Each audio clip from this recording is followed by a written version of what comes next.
Hi friends, so இன்னைக்கு வந்து ரொம்ப சூப்பரான 4 different puff hairstyle வந்து பார்க்க போறோம். So first வந்து பாத்தீங்கன்னா நான் வந்து என்னோட ஹேரை வந்து ஃபுல்லாவே பின்னாடி நோக்கி நான் என்ன பண்ணிக்கிறேன் நல்லாவே கோம் பண்ணி எடுத்துக்கிறேன். அண்ட் இப்போ பார்த்தீங்கன்னா நம்ம ஐப்ரோவில் அந்த வந்து பாயிண்ட் வரும் இல்லையா, அந்த போர்ஷனை வந்து நீங்கள் ஒரு மார்க் பண்ணிவிட்டு அதுக்கு ஏற்ற மாதிரி நீங்கள் என்ன பண்ணிக்கணும், இந்த ட்ரையாங்கிள் ஷேப்பில் நீங்கள் வந்து முடியை எடுத்துட்டிங்க அப்படின்னா இந்த மாதிரி போர்ஷன் வரும். ஸோ அதை நல்லா ட்விஸ்ட் பண்ணிவிட்டு உங்களுக்கு எவ்வளோ பூஃப் வந்து வேணுமோ அவ்வளோ பூஃபுக்கு அதை புல் பண்ணுங்கள். கொஞ்சம் இப்படி முன்னாடி தள்ளினீங்கன்னா அந்த பூஃப் வந்துடும். ரொம்ப ஈஸியான மெத்தட். ஸோ அதுக்கப்புறம் நம்ம எக்ஸஸாக இருக்க முடியாத வெளியில் சைடில் இருக்க முடியெல்லாம் நல்லா நீட்டாக வந்து கோம் பண்ணி எடுத்துக்கிட்டோம் அப்படின்னா ஸோ இந்த ஹேர் ஸ்டைல் வந்து நம்மளுக்கு ஈஸியாக முடிஞ்சிடும். ஈவன் நீங்கள் ராஜா ராணி படத்திலோட பார்த்துருக்கலாம். ஸோ அந்த மாதிரியான ஹேர் ஸ்டைல் தான் இது. அண்ட் ரெண்டாவது ஹேர் ஸ்டைல் பார்க்கலாம். ஸோ இப்போ பார்த்தீங்கன்னா இந்த மாதிரி இப்போ நான் எப்படி பார்ட்டிஷன் எடுத்திருக்கேன் அதே மாதிரி நீங்களும் பார்ட்டிஷன் எடுத்துகிட்டு அதை நல்லா க்ளீனாக கோம் பண்ணி எடுத்துகிட்டு அதை வந்து நம்ம என்ன பண்ணணும், ஆல்ரெடி நம்ம பின் பண்ணியிருப்போம் இல்லையா, அந்த இடத்துல கொண்டு வந்துட்டு ஒரு சிங்கிள் ட்விஸ்ட் பண்ணிவிட்டு அதுக்கப்புறம் நம்ம ஹேர் பின்னால் செக்யூர் பண்ணணும். அதே மாதிரி அதர் சைட்லேயும் பண்ணி எடுத்துக்கலாம். ஸோ இந்த ஹேர் ஸ்டைல் எப்படி இருக்கும் அப்படின்னு பார்த்தீங்கன்னா, ஈவன் இப்போ என்னோட ஃபேஸ் பார்த்தீங்கன்னா கொஞ்சம் ரவுண்டாக இருக்குது. ஸோ நான் இந்த மாதிரி ஹேர் ஸ்டைல் பண்ணேன் அப்படின்னா என்னோடய ஃபேஸ் வந்து பார்க்குறதுக்கு நீட்டாக இருக்கும். ஸோ கண்டிப்பாக கொஞ்சம் குண்டான ஃபேஸில் கொஞ்சம் பெரிய ஃபேஸாக இருக்குன்னா இந்த ஹேர் ஸ்டைல் கூட ட்ரை பண்ணி பார்க்கலாம். அண்ட் ஈவன் எல்லாருமே ட்ரை பண்ணி பார்க்கலாம்.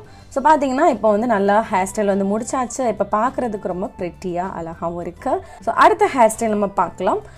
இது எப்படின்னா, நம்ம எல்லா முடி இப்போ ஆல்ரெடி நம்ம பர்ஃப் பண்ணியிருக்கோம் இல்லையா, இதே மாதிரி பண்ணிவிட்டு உங்களுக்கு வந்து ஓப்பன் ஹேராக போட பிடிக்கல அப்படின்னு நினைக்கிறவங்களுக்கு இந்த ஹேர் ஸ்டைல் ஈஸியாக இருக்கும்.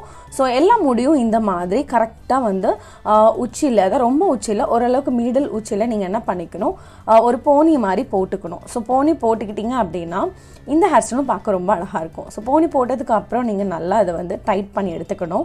அண்ட் அதுக்கப்புறம் வந்து இந்த மாதிரி கீழே இருக்கிற முடியை கொஞ்சமாக எடுத்துக்கிட்டு ஒரு செக்ஷனையும் முடி எடுத்துகிட்டு அதை நம்ம போட்டிருக்க அந்த ரப்பர் பேண்டை வந்து நம்ம என்ன பண்ணிக்கலாம், ஹைட் பண்ணிக்கலாம். ஸோ அதை நல்லா ட்விஸ்ட் பண்ணி எடுத்துக்கிட்டு நான் அதை வந்து பாபி பின்னால் செக்யூர் பண்ணிக்கிறேன். இப்போ பார்த்தீங்கன்னா என்னோடய ஹேர் ஸ்டைல் வந்து டன். பார்க்குறதுக்கு ரொம்ப நல்லா இருக்குது. ஈவன் உங்களுக்கு ஓப்பன் ஹேராக பிடிக்கலன்னா இதை நீங்கள் ட்ரை பண்ணி பார்க்கலாம். அண்ட் இன்னொரு விஷயம் வந்து இதை பேக் கோம் பண்ணிங்கன்னா இன்னும் வால்யூமாக கிடைக்கும். அண்ட் அடுத்த ஹேர் ஸ்டைல் பார்த்தீங்கன்னா இப்போ வந்து நான் என்ன பண்ண போகிறேன்னா ஃபுல் முடியும் வந்து நல்லா கோம் பண்ணி எடுத்துக்கிறேன்.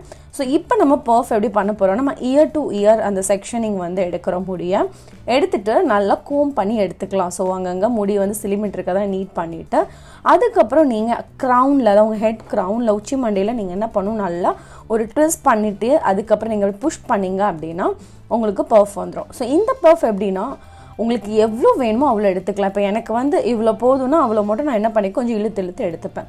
ஸோ எடுத்துகிட்டு அதுக்கப்புறம் இந்த மாதிரி மிச்சம் இருக்க முடியும் நீங்கள் முன்னாடி போட்டுக்கிட்டிங்கன்னா இதுவும் பார்க்குறதுக்கு ரொம்ப அழகாக இருக்கும். அண்ட் ரொம்ப ரொம்ப ஈஸியான ஹேர் ஸ்டைல். கண்டிப்பாக நீங்கள் ட்ரை பண்ணி பார்க்கலாம். ஸோ நெக்ஸ்ட் வேறு ஒரு இன்ட்ரெஸ்டிங் வீடியோவில் வந்து மீட் பண்ணுறேன். And then bye, tata, take care.